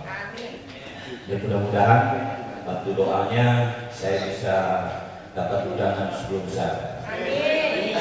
Jadi sebenarnya moderasi beragama yang saya ikuti di klubnya selama 5 hari melalui Zoom meeting itu memang sebuah keharusan kalau bagi saya Pak. Kenapa? Karena sejarah sudah banyak mengungkapkan bagaimana runtuhnya suatu negara, runtuhnya suatu kabupaten kota itu karena ada perpecahan, dan itu mungkin sudah kita ketahui. Yang selanjutnya bahwa di Kabupaten Mempawah itu sebelumnya itu memang ya luar biasa Pak, karena Kabupaten Mempawah ini dulunya sejarahnya itu belum dikatakan Mempawah, tempat orang-orang mencari ilmu Pak, menuntut ilmu, dan ilmunya itu bukan hanya dulu ada namanya Pulau Kalimantan, tapi masih disebut Belanda itu West Borneo. Nah, saya melihat dari catatan lempar-lentar yang ratusan tahun yang lalu itu Pak, itu sebenarnya sudah ada terjadi moderasi beragama. Artinya kerukunan, gotong royong, toleransi itu sudah terjadi. Buktinya ya, yang kita launchingkan kemarin, Kampung Moderasi Beragama di Purun, itu ada vihara ya, kelenteng ya kalau nggak salah ya. Nah, itu yang tridharmanya itu di Purun itu sudah 215 tahun Pak umurnya, ya kan? Kemudian masjid yang di Keraton itu sama juga 200 lebih tahunnya Pak. Kemudian yang membawa Kabupaten Mempawah juga mendapatkan Harmony Award itu adanya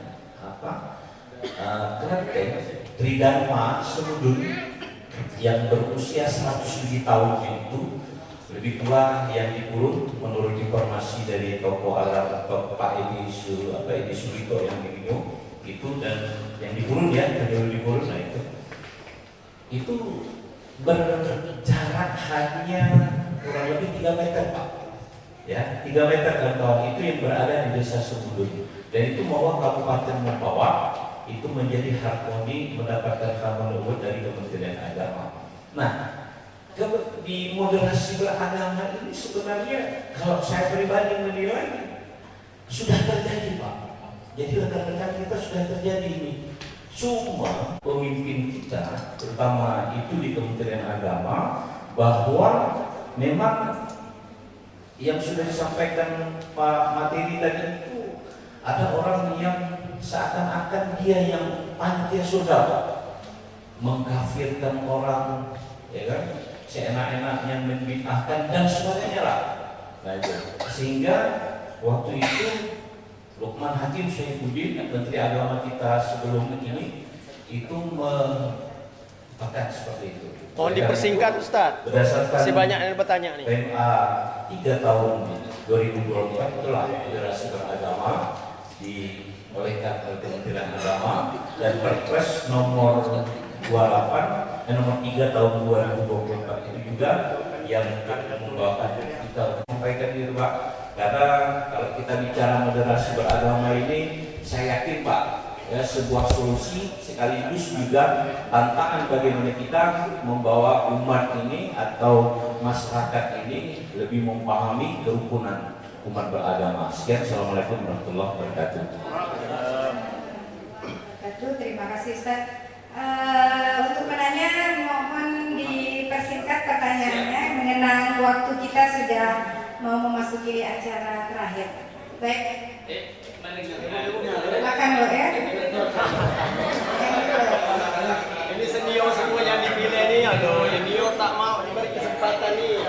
Assalamualaikum warahmatullahi wabarakatuh. Terima kasih pada moderator. Akhirnya datang juga.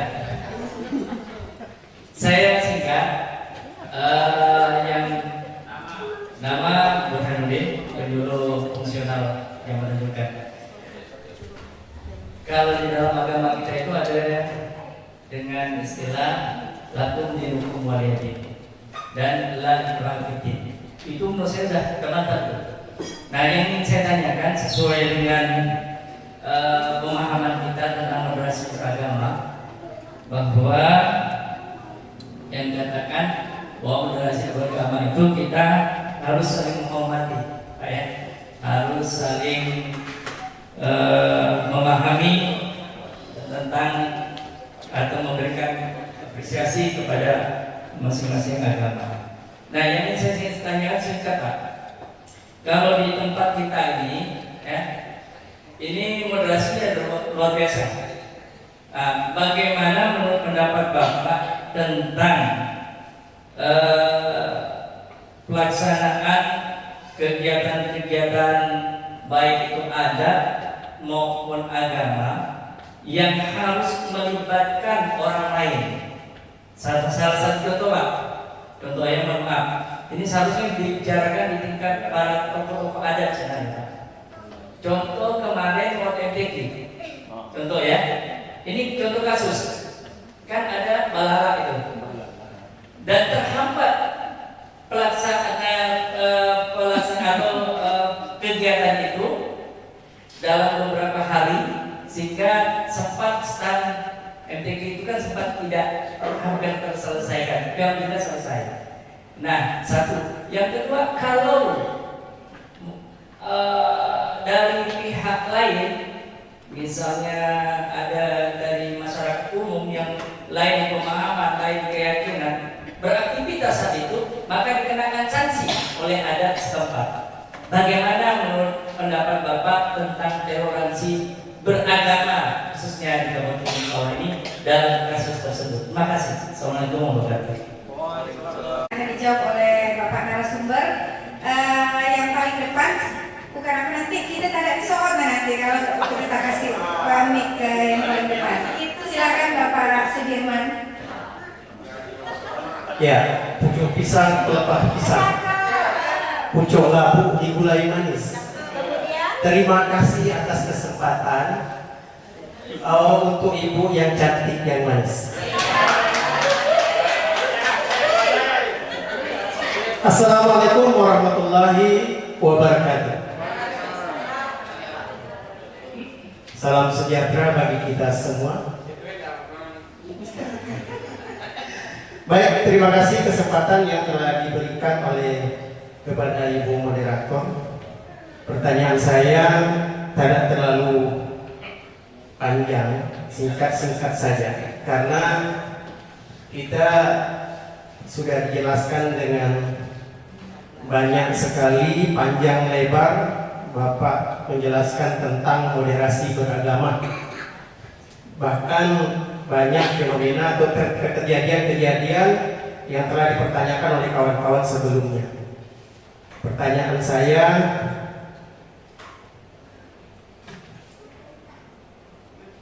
bagaimana moderasi beragama dapat membantu mengurangi ekstremisme? Maksud saya secara singkat, Pak. Artinya mungkin ada penjelasan supaya kita dapat memahami, mudah kita pahami, tidak terlalu berpanjang lebar untuk penjelasan. Yang kedua, apa peran agama dalam mempromosikan moderasi dan toleransi? Kemudian yang ketiga ya, yang terakhir, bagaimana individu dapat mempraktekkan moderasi beragama dalam kehidupan sehari-hari. Terima kasih, itu saja Pak. Assalamualaikum warahmatullahi wabarakatuh dan salam sejahtera bagi kita semua. Assalamualaikum warahmatullahi wabarakatuh. Terima kasih Bapak Sudirman. Untuk menjawab pertanyaan ini dipersilakan kepada Bapak narasumber langsung untuk menjawab. Oke, terima kasih. Ada 3 penanggap pada termen kedua ini. Yang pertama Bu Ratna. Tadi beliau ini menambahkan, sebenarnya saya memang tidak menyampaikan pesan tadi. Saya kira memang sudah paham semua kalau pernikahan agama dan Islam itu dibicarakan sebagai umum daerah, kan? Saya bilang untuk dikatakan urusan agama itu legalisasi pernikahan itu baru cita-cita, keinginan pimpinan kita yang belum terundangkan gitu loh, belum terrealisasi dan belum terundangkan. Tapi wacana itu sudah ada. Saya bilang tadi kan dari Pak Yakut itu sudah ada bahwa Bali Nikah itu untuk menjadi benar kantor urusan agama gitu loh, yang semua agama ada di sana bisa dilakukan. Nanti makanya dari kepala KUA itu kemungkinan juga akan bisa tidak hanya soal Islam gitu, kalau itu nanti sudah dilaksanakan. Kemudian ada keinginan Bu Ratna juga bagaimana ada sosialisasi moderasi beragama masuk kampus. Ini sih tidak ada masalah sebenarnya, cuma anggaran yang menjadi masalahnya kan. Siapa yang diinginkan gitu kan, itulah seperti itu lagi. Maka aplikasinya beragam, bisa sesuai dengan teori, bisa dengan biasanya, bisa karena contekan dari mana-mana gitu. Maka dilakukan seperti itu kan. Jadi saya lewatkan ya Bu ya. Yang kedua dari Pak Sarudin, ini juga informasi terkait dengan moderasi beragama. Moderasi beragama ini memang sudah menjadi sunnatullah memang ini. Karena bangsa Indonesia ini leluhur-leluhur kita dari zaman dulu memang prinsip-prinsip moderasi beragama ini sudah ada. Toleransi itu sudah sangat tinggi. Maka Pancasila itu pun merupakan perwujudan dari apa yang sudah dilakukan secara tanpa diundangkan oleh pada saat itu bangsa warga negara Indonesia yang kayak itu. Iya udah seperti itu memang gitu. Cuma ini kan kita lakukan diapakan secara lebih rapi kan kayak gitu. Makanya Pancasila itu bagian dari bagaimana tata kehidupan masyarakat sebelumnya. Jadi saya kira Mas Arudin masih itu sama aja sebenarnya. Kita tidak sempat menyampaikan tuntas tadi. Sebenarnya sama aja. Kita juga ada sampai ke sana seharusnya. Pak Burhanuddin yang ketiga. Jadi saya sebenarnya kurang suka kalau berbicara tentang kasusnya tadi. Karena itu namanya kondisional itu terjadi. Oleh karena itu perlu kita pahami bahwa moderasi beragama itu kan memang pilarnya itu ada 4 kalau di berbangsa ini. Pertama adalah komitmen kebangsaan. Komitmen kebangsaan itu bagaimana kita patuh dan taat kepada Undang-Undang Dasar, bagaimana dengan Pancasila, bagaimana dengan Bhinneka Tunggal Ika dan NKRI. Itu yang menjadi pijakan daripada pintar ataupun moderasi beragama di Indonesia ini. Jadi komitmen kebangsaan kita. Maka ketika bertentangan dengan ini, maka harus disesuaikan gitu. Lalu terjadi apa tadi kejadian yang seperti tadi di Anjungan itu berarti dia belum memahami pilar-pilar moderasi beragama yang berikutnya. Ada lagi yang kedua, toleransi. Itu harus mengedepankan toleransi. Ketika ada pertabrakan kedua hal yang sama, maka harus ada yang dikorbankan, tapi dengan cara damai. Kayak gitu. Di acara Islam aja dia adamkan ketika bertemu dua yang wajib, tidak mungkin dilakukan dua-duanya sekaligus. Maka harus ada yang didahulukan, ada yang dikemudiankan, kan gitu. Demikian juga dengan ini. Ketika bertabrakan, maka harus ada yang bertoleran, yang toleransi. Siapa yang toleran? Dua-duanya. Ambil jalan tengah. Yang tidak jalan kan? Ada mereka berjalan kan? Ya udah, nggak ada masalah sebenarnya Pak. Hanya sedikit pergeseran waktu itu no problem lah. Yang maksud saya gini-gini harus kita kecilkan. Nggak usah. Memang ada yang seharusnya kita tetap pegang teguh sebagai orang orang yang moderat itu di bangsa Indonesia ini. Apa itu? Kearifan lokal itu Pak, itu menjadi pilar juga yang harus dijunjung tinggi. Kearifan lokal. Jadi ada istiadat, kita tidak menghilangkan Pak. Makanya saya bilang, di mana moderasi? Jadi moderasi beragama ini, kok dibilang membuat masalah gitu. Di mana masalahnya? Justru di sini menjunjung tinggi kearifan lokal. Kalau di sini punya adat istiadat, itu masih dipelihara Pak. Makanya ada istilah di mana langit dipijak, di situ langit dijunjung gitu. Masih tetap ini, masih tetap ada Pak. Ini pilar daripada moderasi beragama itu. Ini bukan berarti kita lalu dianggap sudah salah ini, udah enggak moderat mereka ini karena bertentangan dengan agama. Adat ini kok ada gitu. Makanya kita nanti belajarnya lebih tinggi lagi. Ini Pak Ustadznya, siapa nih? Pak Ustadz siapa nih? Lupa namanya. Pak Ustadz Juhri itu membahasnya. Ada Islam sebagai ajaran, ada Islam sebagai budaya. Akan begitu. Kita pengkajiannya dalam lagi nanti ini gitu. Jadi bukan pencampur adukan. Kadang kita ini kan salah paham. Kadang Islam sebagai budaya dijadikan semacam ajaran, nah gitu kan tidak.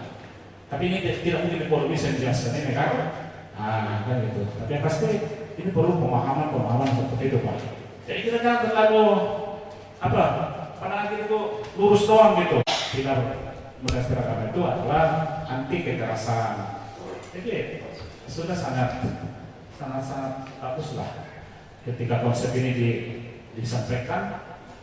Kementerian Agama kan mulai tahun 2019 sampai 2024 zamannya Menteri Agama Pak Jenderal itu Pak Roji itu masuk di dalam itu program prioritas Kementerian Agama. Jadi untuk 5 tahun itu program Kementerian Agama itu salah satunya adalah moderasi beragama ini.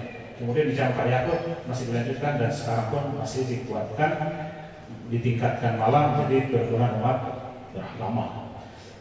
Bapak sekalian, sama dengan yang disampaikan oleh Pak Sudirman ini, bagaimana moderasi beragama itu melihat ekstrim? Iya memang, kan udah saya jelaskan itu. Ini semuanya dari awal-awal dari saya jelaskan ini. Jadi memang moderasi beragama ini, saya bilang tadi itu, ini memang untuk menghilangkan ekstremisme itu, supaya ditarik untuk lebih ke tengah gitu. makanya menjadi wasatiyah gitu kan. Jadi wasit, menjadi ke tengah, orang yang berlebihan di dalam ajaran pokok itu.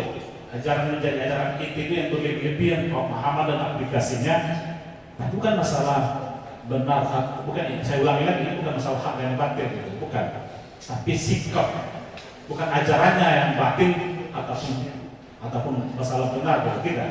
Tapi sikap dia menyikapi di dalam ajaran itu yang berlebihan. Maka caranya ini bagaimana?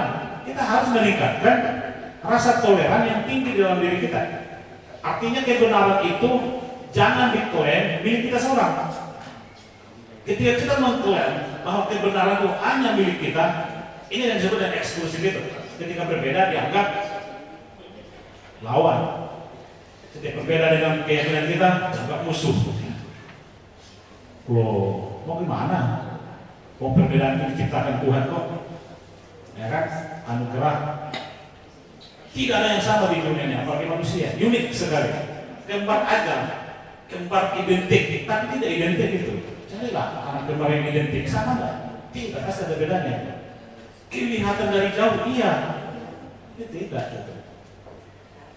Jadi memang caranya itu tidak sulit, hanya membuka diri aja.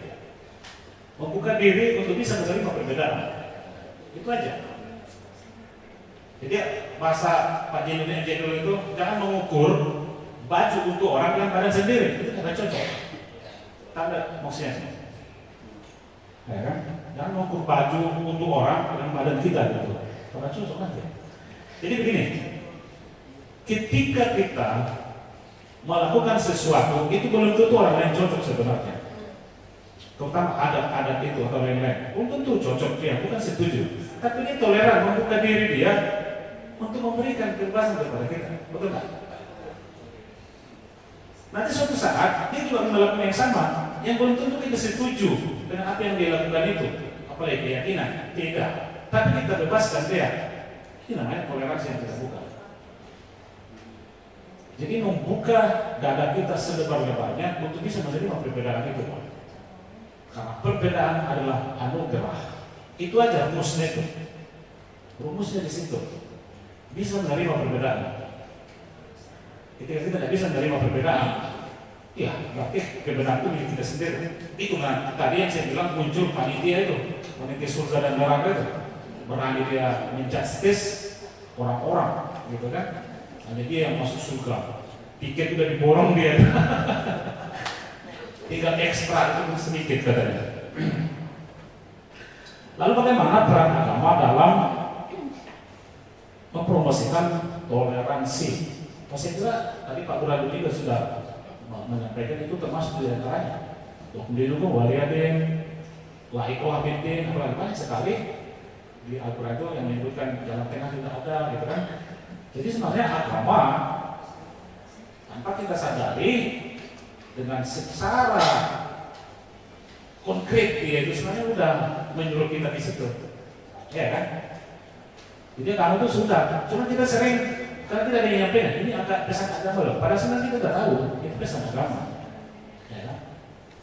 Pesan agama itu sudah sangat banyak yang mengarahkan kita membawa kepada toleransi itu, untuk membawa kita supaya bisa menerima perbedaan-perbedaan itu, ya kan?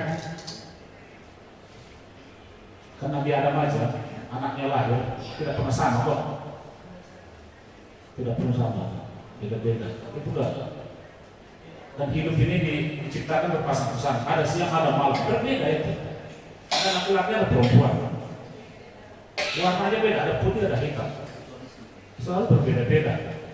Itu gambaran perbedaan. Oleh karena terkait dengan bagaimana agama sudah sangat jelas untuk memberikan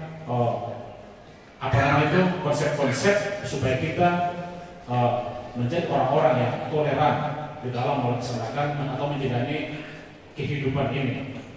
Dalam agama jelas, lakum dinukum waliyadin, bagimu agamamu, bagiku agamaku.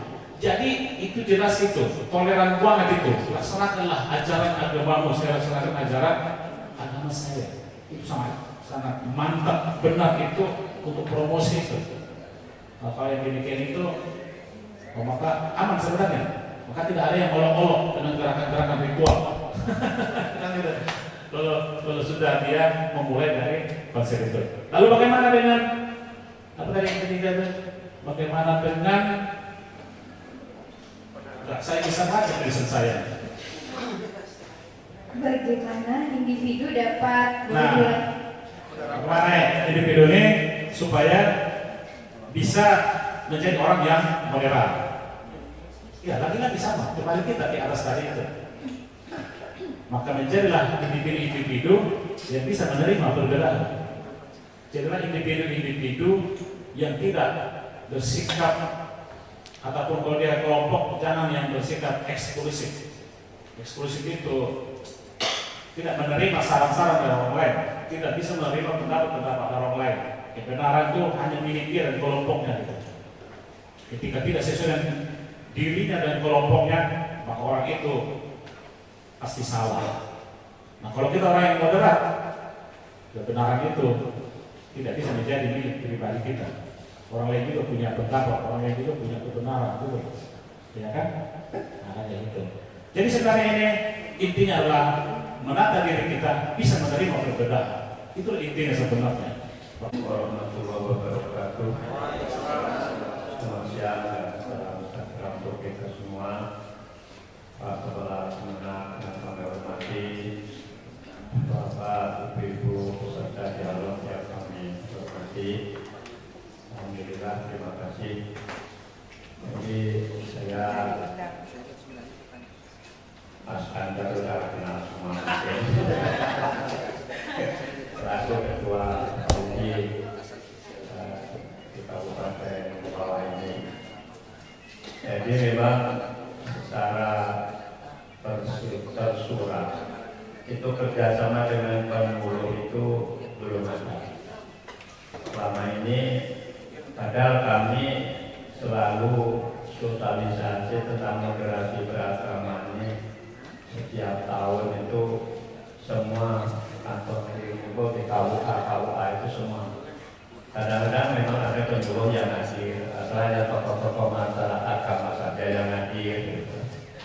Jadi mungkin ini perlu di matching kan supaya nyambung lagi. Nampaknya memang penjuru ini kalau saya lihat tadi ini belum banyak dapat siraman tentang moderasi beragama. Maka dari itu perlu kerjasama ke depannya itu supaya bergandengan. Karena FKUB ini kumpulan dari majelis-majelis agama, top-topnya organisasi agama di kabupaten ini. Kalau internal Islam kami mitra dengan majelis ulama menyelesaikan masalah. Begitu juga kalau agama lain. FKUB turun meskipun menyelesaikan agama Islam, tapi orang non-Islam juga ikut itu, tapi mitranya dengan majelis ulama. Dan alhamdulillah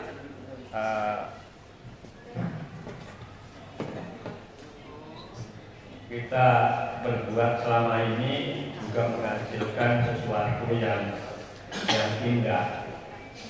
Karena 2020 yang lalu Kabupaten Mempawa itu mendapat penghargaan Harmony Award 31 dari 30 se-Indonesia.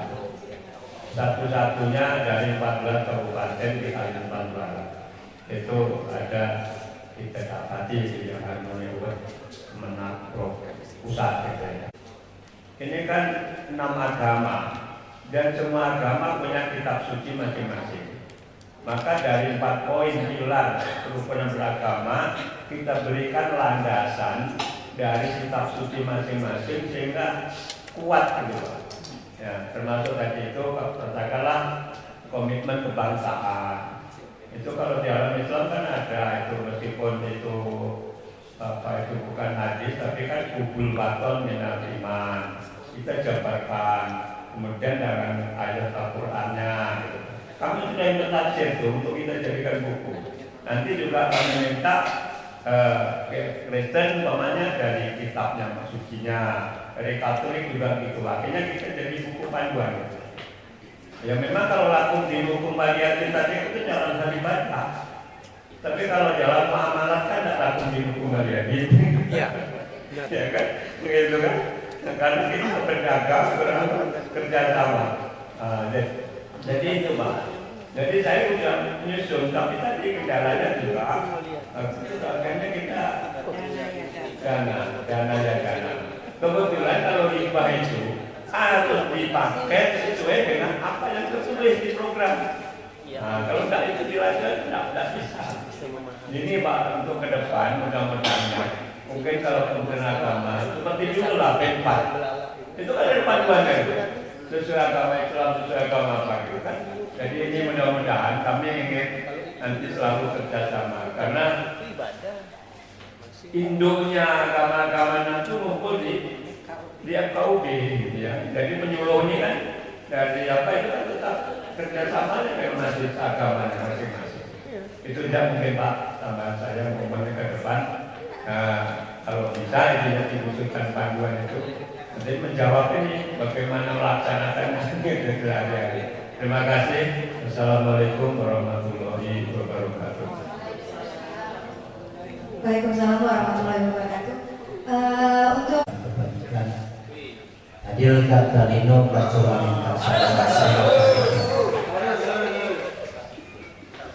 yang kami hormati kepada Kantor Penanganan Gangguan Awak dan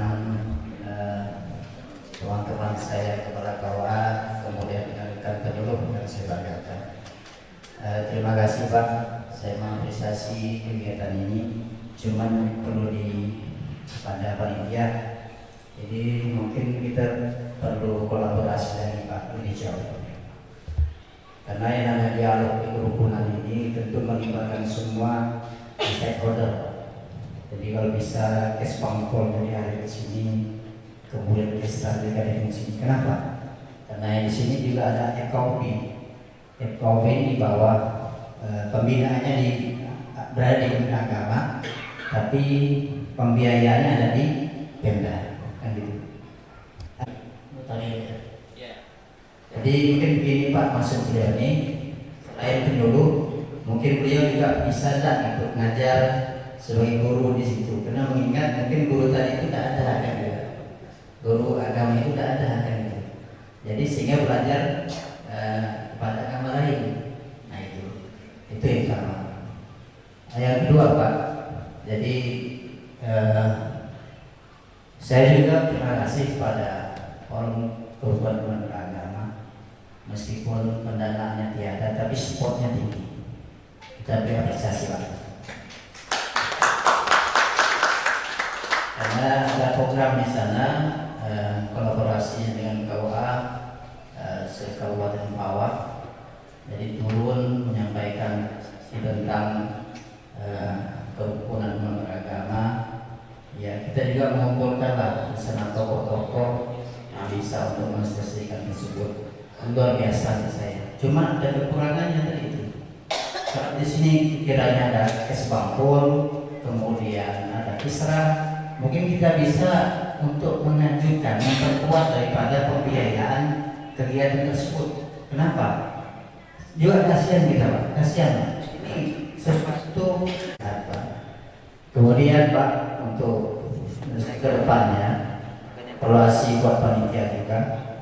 Bagaimana mungkin di sini kan dialog ini. Kalau bisa asimilasi lah. Siapa yang sudah mungkin daerah mana yang menerapkan tentang moderasi tersebut. Saya contohkan di bawah itu Pak. Di sana ada istilah namanya gotong royong. Kata bahasa Dayak sana itu belalek namanya. Ini sudah terus-menurun sampai sekarang masih gitu. Dan hal sosial. Kemudian ada namanya birisan. Birisan itu kalau orang meninggal, birisan itu jangan sumbangan. Nah ini salah satu yang menurut saya memang harus dipertahankan nanti. Jadi sudah muncul di sana. Nah, oleh karena itu adalah bahasa. Karena agregat tadi itu adalah sesuatu yang berbuat baik sama manusia. Bagaimana kita menyampaikan itu terutama kepada keluarga kita. Bisa jadi kerukunan ini tidak harmonis suami istri, tidak harmonis sama anak. Bagaimana kita nanti mau mengharmoniskan orang luar Kita keluarga saja harmonis. Sementara konsep Islam itu uang pusakum wa ahlikum naro, ya kan? Oleh karena itu yang lebih luas internal kita dulu. Saya lihat di keluarga itu internal kita Pak, antar penduduk saja kadang persepsinya beda-beda. Ya kan? Contohnya di rumah anak kita, tetangga kita, kawannya lain, ketika anak kita bermain di situ, dibilang karena kamu yang bermain di situ. Karena nilai-nilai tidak perlu dimoderasikan lagi. Terima kasih Pak Asanda dan Pak Sumadi ya, yang telah menyampaikan tanggapan terkait dengan dialog ini. Pertama saya ucapkan terima kasih Pak terkait dengan moderasi beragama. Ya. Yang kedua perlu juga saya apresiasi bahwa PKUB sudah melaksanakan dan berencana untuk melanjutkan tentang sosialisasi moderasi beragama ini. Kemarin di KUA yang dari beberapa penyuluh sudah dilaksanakan. Tapi untuk pemuda dan remaja dan juga kampus ini mungkin belum ya, karena anggarannya di tahun 2025 kena efisiensi 50%.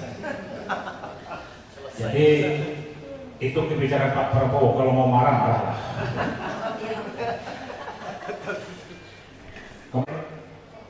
Perlu menyampaikan bahwa kegiatan ini sebenarnya adalah kegiatan internal yang minimalis, sangat-sangat minimalis anggarannya. Saya lihat itu hanya sekedar konsumsi aja itu aku lihat itu kan. Lalu ada kebijakan beliau untuk menghadirkan penyuluh di luar Islam. Saya bisa ke saya dan saya mendukung itu bagus gitu.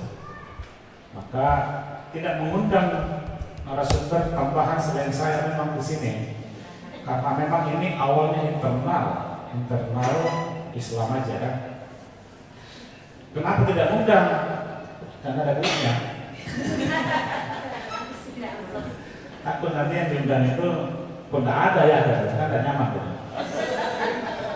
Kalau saya kan karena saya kepala kantor, apapun kalau yang memenuhi representasi semua, baik dari suku, agama, sampai kepada pihak-pihak rumah ibadah. Kalau mengundang pemerintahan itu yang bukan karena beragama yang sama gitu ya, itu disesuaikan. Jadi tidak mencampur adukkan antara ritual dengan kegiatan seremoninya. Maka saya kadang datang saya ke gereja, saya tanya, udah selesai belum ritualnya? Oh sudah Pak, saya baru masuk, baru mulai bicara.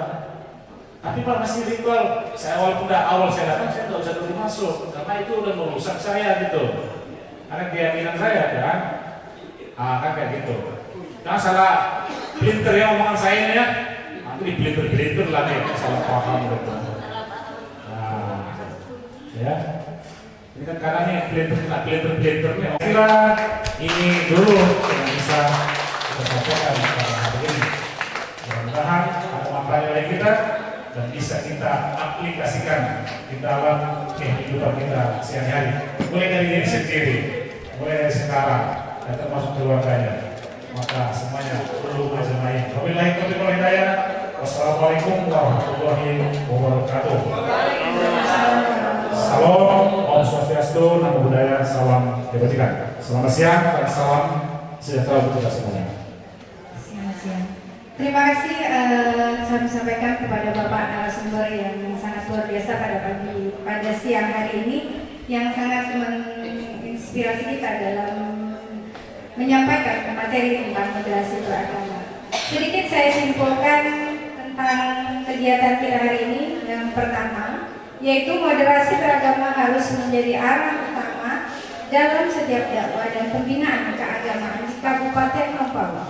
2. Perlunya penguatan kapasitas bagi para tokoh agama, penyuluh dan pimpinan ormas Islam dalam memahami dan internalisasikan nilai-nilai moderasi beragama. Yang ketiga, meningkatkan frekuensi dialog serta baik secara online dengan skala yang lebih luas dan melibatkan berbagai segmen masyarakat termasuk generasi muda. dan masuk ke ranah kampus dan perguruan tinggi Kabupaten Mempawah, khususnya STAIN Mempawah. Yang keempat, memperkuat peran Bimas Islam dan FKUB sebagai fasilitator utama dalam membangun komunikasi dan koordinasi antara golongan umat beragama. Yang terakhir, membuat dan menyebarkan konten-konten moderasi beragama yang menarik dan mudah dicerna, terutama melalui media sosial untuk menangkal hoak dan paham radikal. Sebelum kami tutup, acara penutupan akan ditutup oleh Bapak Kasih Bimas Islam Kementerian Agama Kabupaten Mempawah. Saya sebagai moderator undur diri, mohon maaf jika ada salah dalam menyampaikan kata. Kepada Bapak Kasih Bimas Islam, Bapak Mulis SSI, persilakan.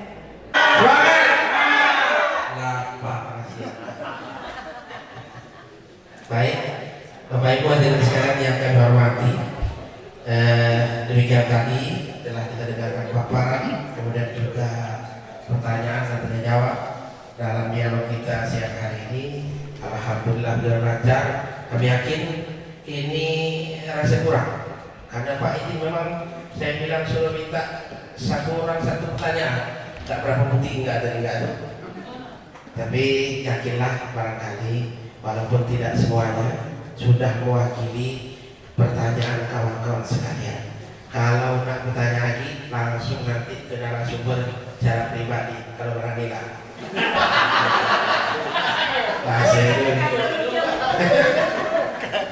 Baik, mari kita aplaus untuk narasumber dan moderator semua. Bapak Ibu hadirin sekalian yang berhormati, dan demikian acara dialog interaktif tentang kerukunan antar umat beragama juga intern umat beragama hari ini pada hari Rabu tanggal 9 Juli tahun 2025. Alhamdulillah dinyatakan selesai. Saya sebagai panitia mengucapkan terima kasih atas keadaan semuanya. Mohon maaf yang sebesar-besarnya apabila ada kekurangan, ada ketidakpuasan, karena memang pemateri kita ini bukan pemuas saja. Terima kasih. Nanti ada makan siang di belakang, silakan mau diambil makan sini silakan atau dibawa pulang. Akhirul kalam, assalamualaikum warahmatullahi wabarakatuh. Selamat siang, salam sejahtera untuk kita semua.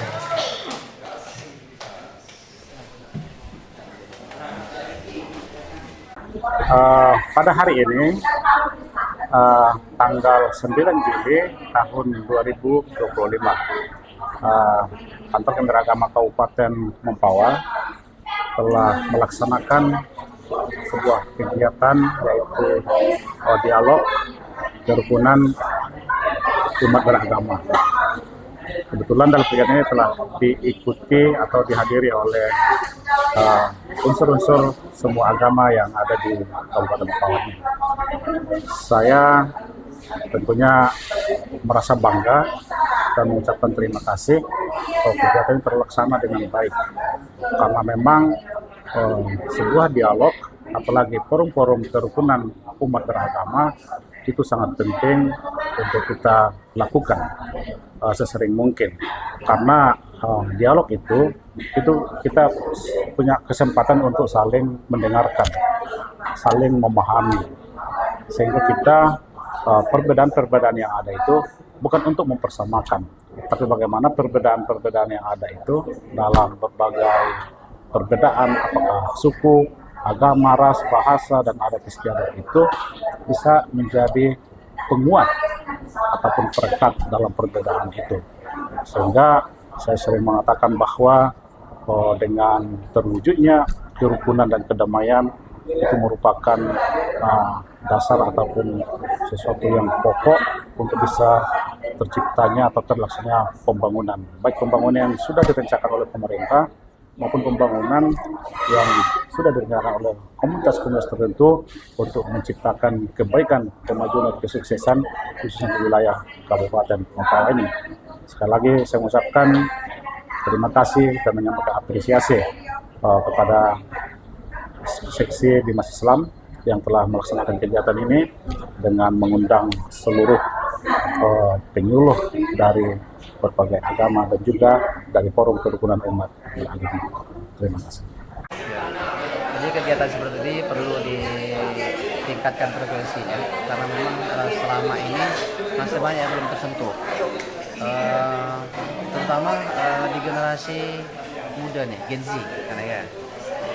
karena pemahaman moderasi beragama pada mereka sangat minim. Interest terjadi biasanya itu di kalangan mereka karena mereka kurang memahami tentang moderasi beragama.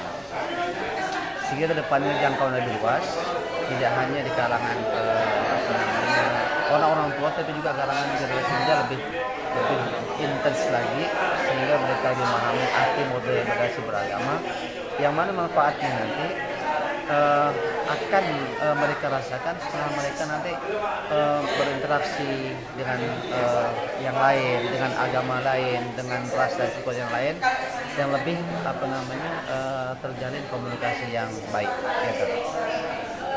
Assalamualaikum warahmatullahi wabarakatuh. Alhamdulillah, kegiatan kita hari ini tentang dialog interaktif tentang keagamaan, terutama tentang moderasi beragama, berjalan lancar. Harapan kami mudah-mudahan materi yang disampaikan oleh pemateri tadi, narasumber kita tadi itu memang benar-benar tersimpan untuk memori kita, kawan-kawan, terutama penyuluh, baik yang agama Islam, Katolik, Kristen, Buddha, dan juga bapak-bapak, ibu-ibu yang mewakili dari KUB Kabupaten Mempawah. Mudah-mudahan apa yang disampaikan oleh narasumber kita membekas di mereka dan kemudian dapat diterapkan dalam kegiatan kehidupan sehari-hari. Kemudian motivasinya adalah mari kita sebagai umat beragama saling menjaga kerukunan antar umat beragama, intern umat beragama, dan juga antar umat beragama dan pemerintah. Mari kita jaga untuk demi kondusifnya keadaan beragama di Kabupaten Mempawah. Harapan kita mudah-mudahan dengan kegiatan-kegiatan seperti ini dapat dilaksanakan kembali di tahun-tahun yang akan datang, juga di masa-masa yang akan datang. Mudah-mudahan ini semua jadi pemicu semangat kita untuk moderasi beragama, sehingga kondisi keagamaan di Kabupaten Mempawah selalu kondusif dan selalu tertib, sehingga Kamtipmas juga aman. Terima kasih. Assalamualaikum warahmatullahi wabarakatuh. Baik, dialog kerukunan umat beragama itu sangat bermanfaat, terutama untuk mendorong kita sebagai penyuluh untuk ketika berada di tengah-tengah masyarakat memiliki sikap, pikiran, dan sikap kemudian hari untuk dapat mendorong masyarakat, mendorong kelompok binaan ketika berhadapan dengan situasi hal-hal yang menantang mereka, maka kita bisa ada solusi di situ. Ini positif sekali bagi kami yang mendapatkannya. Terima kasih. Menurut Anda kegiatan seperti ini?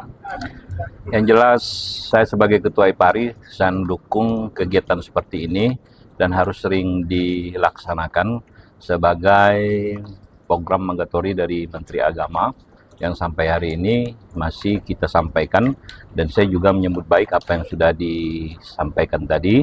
Kemudian selanjutnya kita dari IPARI Kabupaten Mempawah akan melaksanakan kegiatan ini ya bersama rekan-rekan kerja kita, kemudian lintas sektoral, dan kemudian juga di bawah binaan atau majelis taklim kita masing-masing, rekan-rekan penyuluh yang ada di IPARI, yaitu baik yang Islam, ada Kristen, Katolik, Buddha, dan Konghucu, semuanya akan nanti menyampaikan materi moderasi beragama kepada warga binaannya. Mungkin itu cukup dari saya. Assalamualaikum warahmatullahi wabarakatuh.